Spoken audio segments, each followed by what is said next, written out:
Welcome to Chillin' 101. We hope this video helps. You start by preparing your Bedrock world. Enable cheats or make sure you have command/operator access so you can place items precisely. Next, collect the physical components like an armor stand, a shulker box, and an empty map to act as the camera feed. Place a small housing where you want the camera and clear a line of sight.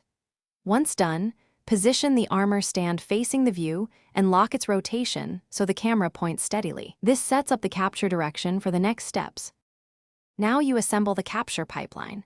Put the filled map on the armor stand or in a shulker to freeze its view, and duplicate that map using a cartography table if you need copies for monitors. If you want moving camera effects, use a redstone-driven observer system to rotate or teleport the armor stand incrementally. This creates sequential map updates. Make sure map scale and resolution match the viewing distance so the image reads correctly. Once configured, place each map into item frames or map. Finish by deploying your monitor wall and connecting each map to its corresponding camera position. Frame them logically so viewers know which area each map represents. Test all angles and duplicate any maps that show the correct feed.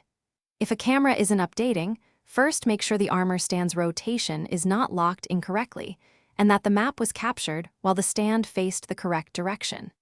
If maps stop updating, reload the chunk or recreate the map from the armor stand to restore the feed. Thanks for watching. Consider subscribing if we helped you.